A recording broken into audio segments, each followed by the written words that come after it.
this content is for kids. It's not for kids. Isn't that what I said? No, it's not for kids. If you are 13 years or younger, this is not for you. Do I have to kill somebody in order to actually make that point across? No, man, you don't have to kill no one. Wait a second. No. We return to our planet. The High Court may well sentence you to torture. He likes movies. We like movies. SeptumSin versus the world. SeptumSin versus the world. SeptumSin versus the world. SeptumSin versus the world. I'd buy that for $1. Greetings, you're watching SeptumSin versus the world. I'm SeptumSin. This is Kotobuki Jake. We're here to show you what we got. Indeed. Show me what you got. I want to see what you got. Oh boy. So we're going to go ahead and get started. I'm going to go start first. So first one is a, I believe, Sentai pickup from Made in Japan. Which was The Good Witch of the West. Nice. This is a curious one for me. It's been there. Been a curiosity for a while. It fell under $10. It was really cheap at the time. Worth me checking out for that. 13 episodes, for as cheap as that is, for an okay rated show. I'm willing to check this out. Have you seen this one? Right. No, I haven't. See, that's how it it will is. happen. We own them all eventually, and then we just not going to get right. I'm willing to wager you own the first one I'm going to present, although there's a good chance you have seen it. I've seen it. I just don't. I did not own it. One thing that we noted on the release this week, our release video, which I apologize for the length, but we covered a lot. Yep. And we covered a lot of stuff from Kino Lorber. And I think one thing that's become a bit of a refrain is that when it goes on sale from Kino, it becomes very tempting, especially if it's a going out of print sale or something like that. But one thing I like, I'm a big fan. I think, Brandon, I think you'd probably agree on this. Like, we're both really big on what you might call boutique releasers, the ones that that cater to collectors, if you will. Some of them like NIS America or Arrow or Criterion or Shout Factory, whatever. Even Shout is more affordable, and Sentai is a good example. Is more affordable and not as much hung up on the collector's stuff, but it's still kind of fun to have them in the collection. And they do really good sales if you know. And Kino is like that. And one cool thing I like about Kino, Sentai is strictly anime, but Sentai falls into this category when it comes to anime. The thing with Kino is you never freaking know what they're going to release. They are random. And I like that. And actually, earlier in the year, this was like, I have stuff still sitting back here from much earlier last year. There was a sale, April maybe? I don't even remember. Back in the, so my first several are actually Kino Lorber releases or releases through Kino Lorber that came out that I got from that sale. So we're going to kick off with a classic comedy from 1966. We mentioned in our pickups that there was a film coming out by Zero Mostel. This is one of the films for which he is probably best known. A funny thing happened on the way to the Forum. But you've also got Phil Silvers, Jack Gilford, Buster Keaton in one of his last roles. And a number of other folks as well you got in there. But it's a fun movie. It's an old school kind of latter-day screwball comedy, if you will. It's a fun movie. I did not have it. When I saw it on the sale, I was like, I really ought to get that. All right. Sounds like fun. Actually, it was. George used to love that film. He had the video cassette, and he showed me that one on video cassette. And then I realized it was an Oscar win. I think Oscar winner. I believe it is. And so I had to get it. So, yeah, I've got one myself. So speaking of places that take sales, Full Moon does sales, and not all of their stuff is horror. So it's sci-fi, and they have a little like child division called Moonbeam Films for a film called Goobers. So Squidgy, Blob, and Esmeralda are peculiar creatures that pose as puppets on a popular kid program by day, kept against their will by the TV show's corrupt host, Captain Mike. Tommy and Susie, the co-starring kids, are the Goobers' only hope for freedom. But a powerful being has arrived from another dimension with evil plans of their own for the supernatural stars. Again, cute little, like, kind of kidsy thing. And a lot of these kind of films, they were more like they were billed as fantasy, but they kind of came across kind of as horror, really. Right. But again, it's one I remember watching as a child. I don't remember it very well, but it was very cheap. Full Moon sales for DVDs are usually extremely cheap. Right. So my next one was also part of this sale. And this is one I have no firsthand experience with, but I believe it is considered to be a nice, as far as action flicks go, as far as sort of revenge drama sort of things go, it's supposed to be really good. And it is a Korean film, and frankly, my experience so far with Korean films has generally been very positive, so that's a good sign. And this is a film by Kim Seong-hoon called A Hard Day. It's a pitch-black comedy with style to burn, depicts a day in the life of a cop that goes from bad to worse to cursed. Driving back from his mother's funeral, homicide detective Gun So runs over a man in a dark rural street. In a moment of desperation, he dumps the body in a coffin alongside his mother. The disappearance of his accident victim is investigated by a colleague, and making matters worse, a witness steps forward, a detective named Park. Park's motives are less than savory, and he begins issuing threats that become more vicious and hit closer to home, etc., etc. Sounds good. Sounds like good, cheerful movie there, doesn't it? But it could be quite interesting, and it was pretty cheap, and I was like, yeah, I should get that. So Kino has been doing a lot of old school restorations lately. Right. And one of them was this film, The Golem. Which I had to get. Matter of fact, this is one that was originally thought lost, but they managed to restore some of this old German silent cinema. I want to say it's a World War I era journal, 1920. So post World War I, prior to, and pre-Nazi Germany. So kind of like that transitionary period. And this is a pretty cool little horror film utilizing the Golem myth from the Jewish mythos there. And of course, this also kind of played into the Frankenstein creation. This story is believed. So a pretty cool looking tale, and one I look forward to seeing. I love watching these old ones. They are really cool. Very good. Now, this is not an old one. This is a very recent film. This was 2000 and they usually have that right on the back. 2017, I suppose.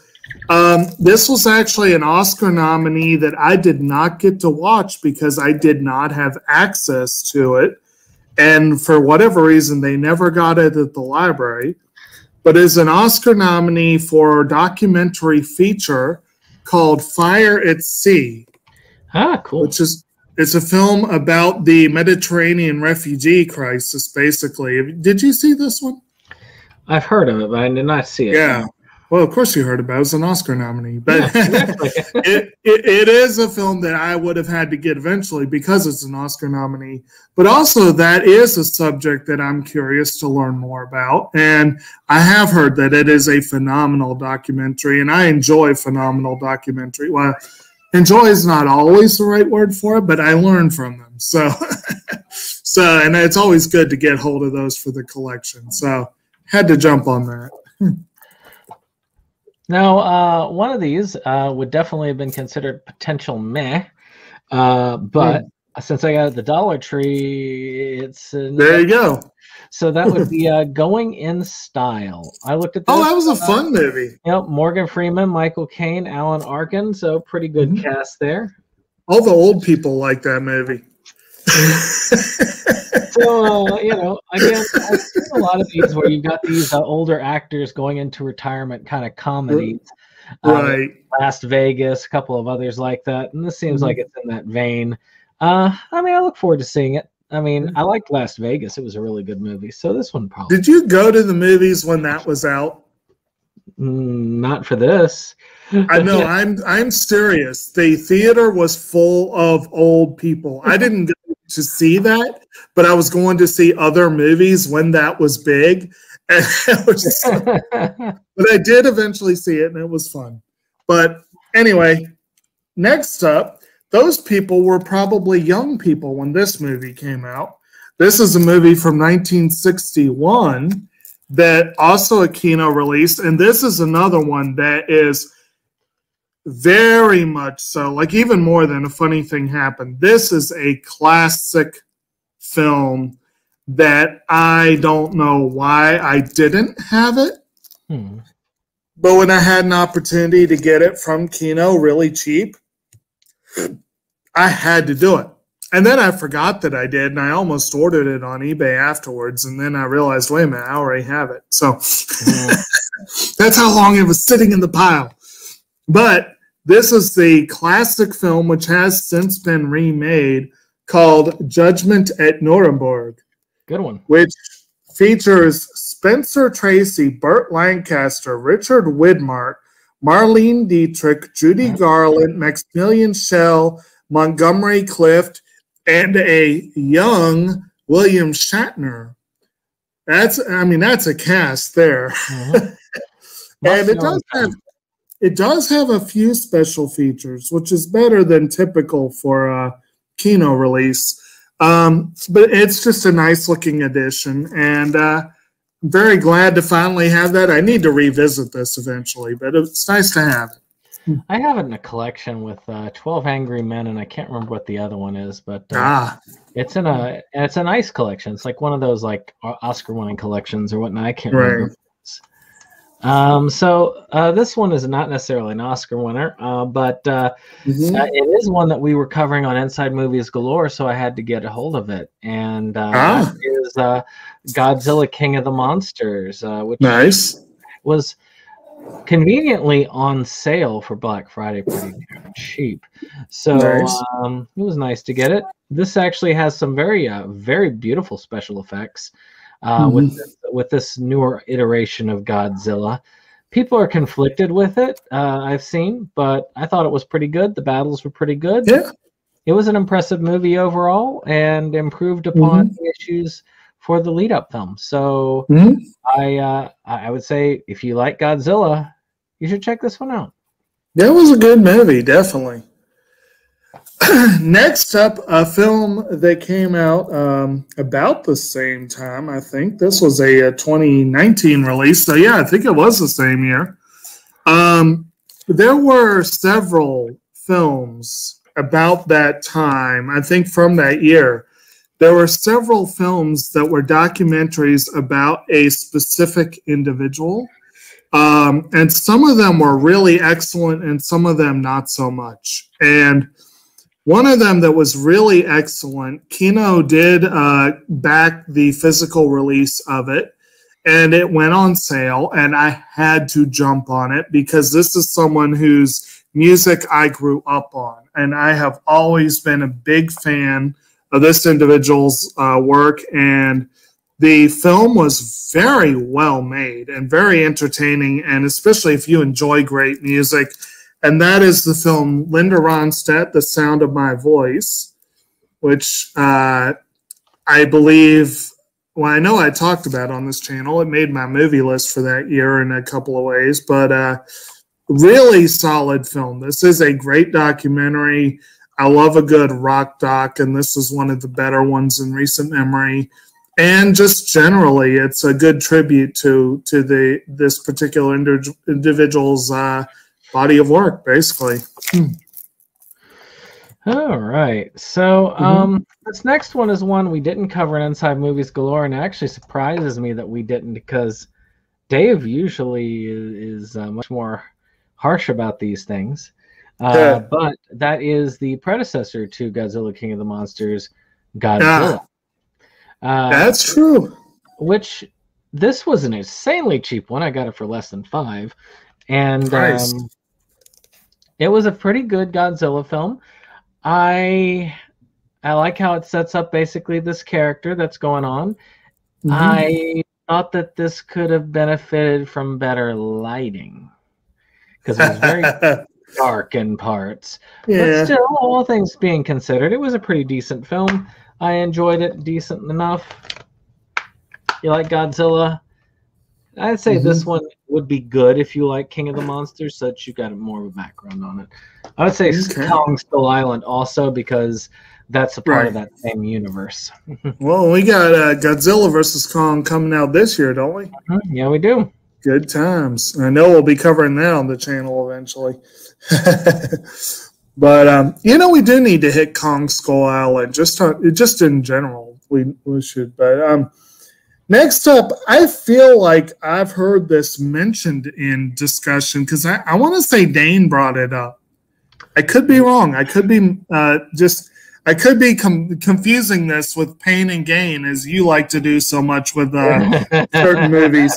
But this is a different film than the one that you always confuse with it. But there's a film that I've known about for many years that was kind of on the, well, I kind of want to see it list. But then when I saw that it was going out of print, that Kino was going to stop carrying it, and it was like $4 or $5, I think it was like $5. I'm like, that's not bad for a Kino release. And that is the Woody Harrelson and Antonio Banderas film, Play It to the Bone, which, you know, the two of them, you got no complaints. You also got Lucy Liu, Tom Sizemore, Robert Wagner, Lolita Davidovich, Richard Mazur, a couple other folks in there. I do not know. I can't remember why I associate that with Dane. If he did bring it up, or I just made that up, I don't know. Maybe it just Pain and Gain, that running joke. Maybe I just thought, I don't know. Maybe if he sees this, he can let me know. But again, just with that cast, $5, I couldn't not do it. So. This next one is one we've covered, actually, and I went ahead and I sprung on it, trying to get more stuff knocked out for the 2020 Oscar stuff, and that is the documentary Collective. Oh, very nice. So, you know, it's got a lot of talk that it could be it could be a contender this year.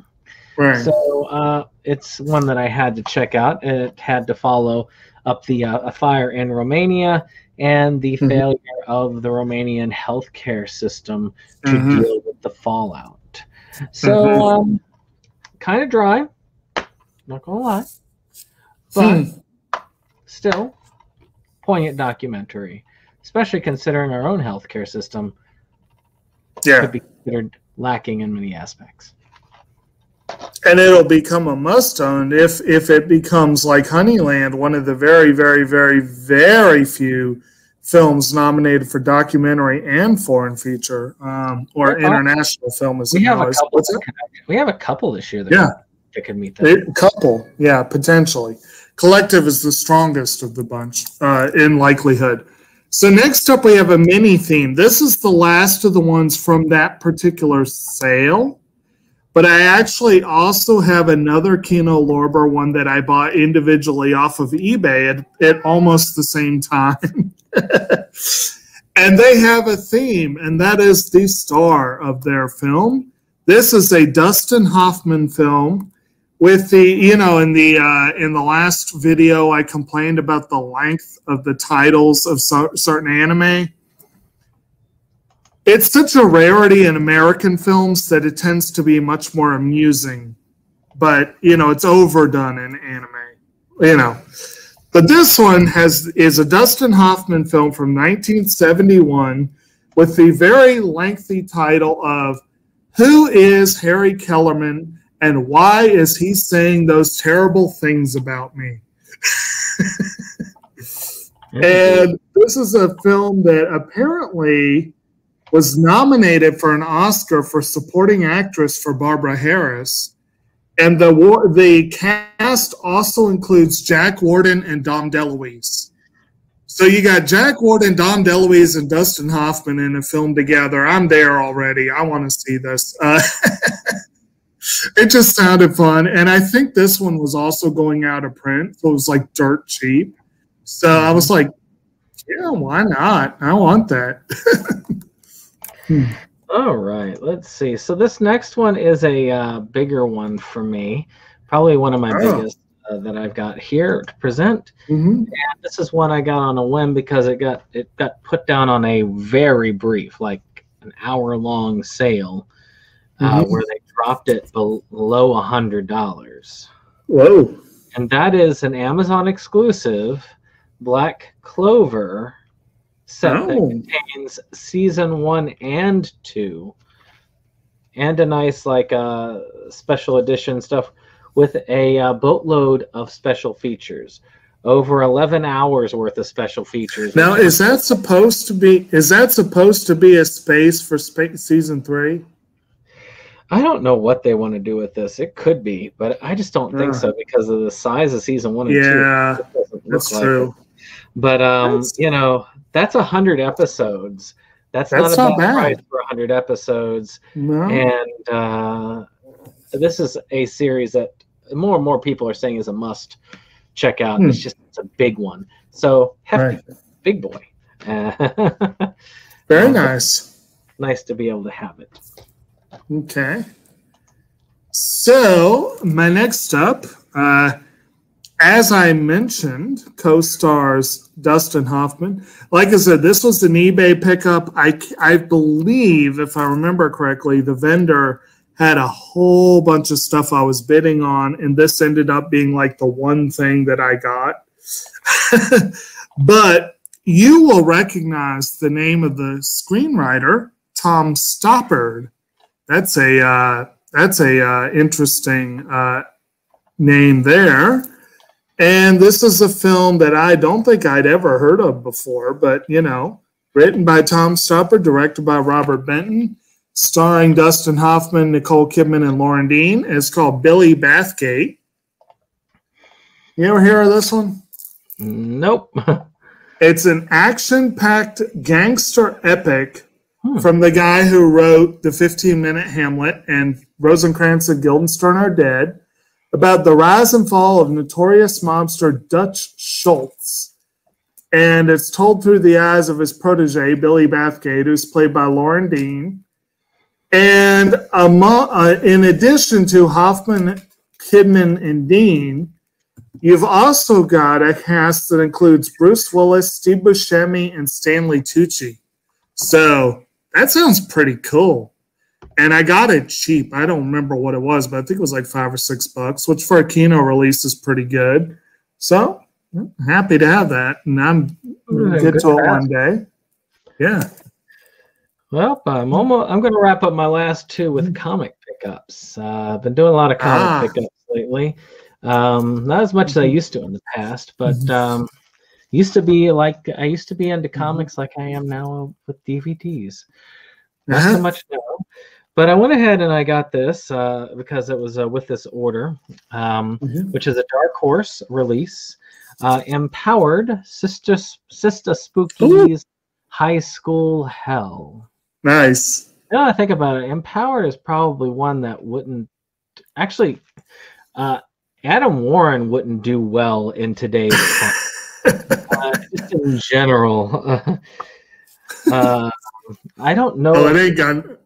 I don't know if Empowered is actually going to, continue going, but this is an interesting little, one-off story with those two together. So, in general, some fun stuff right there. Speaking of stuff that will do great in the Me Too era. Okay, so I've been waiting on this one for a minute. I've taken a cue from Brandon here. He likes to sit on things until he has watched them before he'll put them in the collection or present them on this channel. As you can see with new stuff, I don't care. And also, if it's cheap, I'll usually do it. But sometimes for the big stuff, I do like to make sure first. And I did that with Nisekoi. I did another order around the same time that I did the Nisekoi order. And I mentioned it to the people in the group because there was some really cool stuff that I thought Mo in particular needed to jump on, but I don't think anyone else did, so they missed out. But what it was someone had put up for auction a crap load. Most of the titles released by NIS America. And a lot of them were premium sets, like premium titles. And I came really close to winning a couple of the auctions. I almost upgraded The Princess and the Pilot to premium. And I think the person who won got it for like $40, which is not a bad get for that at this point. So, especially because it's an excellent film. The one I got for just a hair less. And then Mo bought my standard edition for the same price. Yeah. So basically I got it for the price of the standard, but got to upgrade to the premium. And thanks again, Mo, by the way, for that. That's awesome. A film that, again, would not pass muster in America right now. But I found it to be a demented good time, much more than I expected to. Was Ghastly Prince Enma Burning Up. Oh, such a man. You can tell from the title, from the cover there. This is a risque show. Yeah. And it's apparently meant to appeal to an American audience because it's littered with references to Western stuff, including a Dick Tracy reference, which is very timely given what we covered on the channel. It is one absurd non sequitur. It's like an unholy mashup of Panty and Stocking with Garter Belt, Family Guy, and Laurel and Hardy or Abbott and Costello type routine. Does that sound about right to you?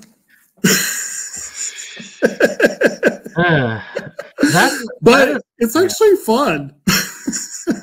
I did not care for that one all that much.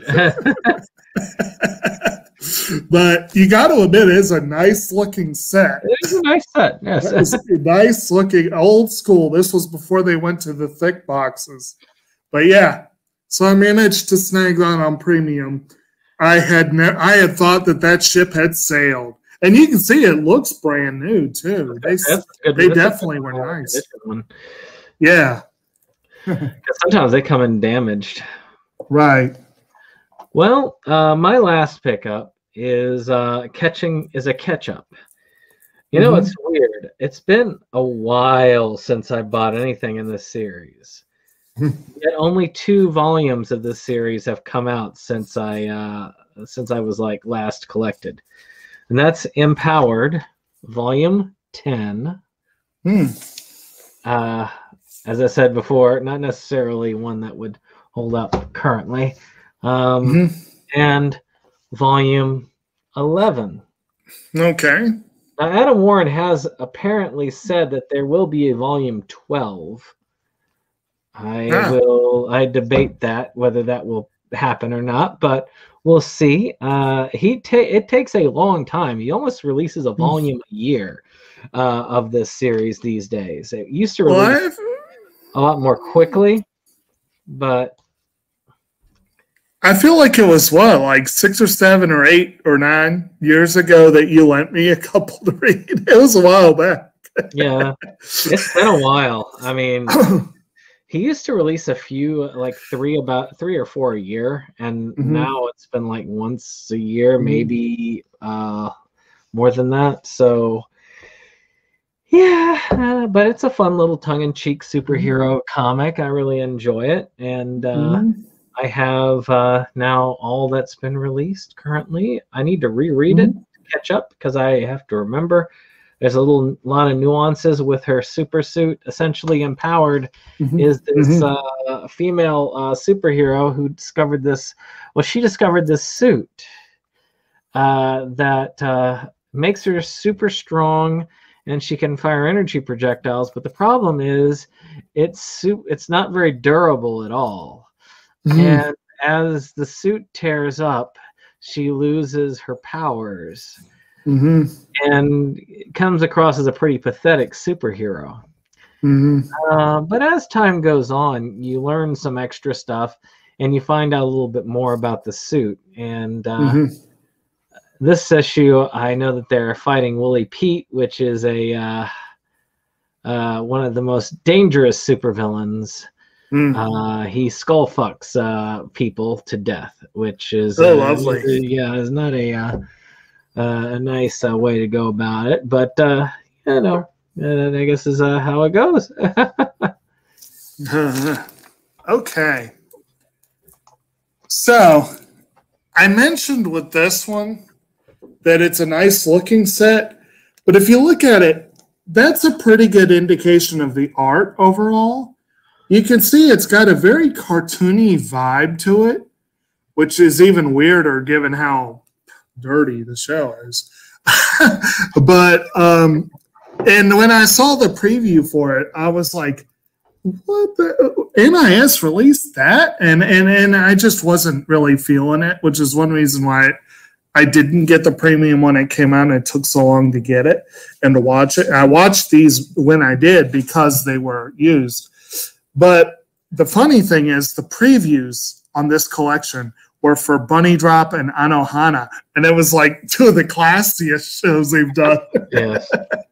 But the other one that I have here, Ghastly Prince Enma was an upgrade. And there were a couple I tried to upgrade. Actually, Bunny Drop was one I'm missing a disc, and I came really close to buying another set just to get that missing disc. I came really close. I was maybe $10 off of the ultimate price. There were a couple like that, but there were 2 that I was missing. And this auction did include Katana Gatari, but I think it ended up going for that one stays expensive. $450. I think it went for around $450, which is sadly good for that series, but that's out of my ballpark. This one though, I had given up on getting the premium. I had almost given up on getting it because the standard costs as much as what I ultimately got it for. And this is one that I had not wanted it. I'm going to be honest, I was turned off by the art. The character art in this series is ugly. Ugly. It's one of the ugliest anime I've ever seen for character art. But when you actually watch it, the background art is gorgeous. Oh, it's watercolor. I don't know. And the music is phenomenal. I love the opener. I like the ender, and the background music was phenomenal. And I was actually really into the story. I really liked the story overall. And that was that's the series, The House of Five Leaves, which has this really nice kind of almost a rice paper texture to the box. Like, it's not glossy at all. There is a very small what's the word? Blemish on this side, but it's very small. Looks and like I don't know if it may be a manufacturing thing. And there was a manufacturing defect with the discs on this. This edition did come with the replacement discs, but unfortunately, I have no idea if they had already been replaced.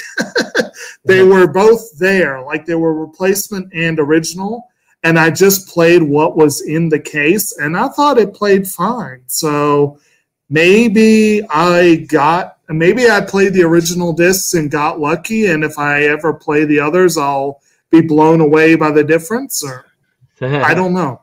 But whatever the case, I had almost written this one off because I was so turned off by the art. I simply didn't want to pay what this was going for. And I got in on this auction. I ended up winning it for, I want to say just over 70. And for the premium, that's almost unheard of right now. The standard goes for 80 most of the time if you're lucky. And eBay usually has no more than 3 or 4 copies at all at any given time. So I've seen this go for 200 or 300. So yeah, that wasn't a bad get. And now that I've seen it, this is a great example. Don't judge a book by the don't judge an anime by the character art. It was much better than the art. I am pretty sure I have it in the background. I think I have it in the standard release. I was trying to find it, but I couldn't find it in the short time.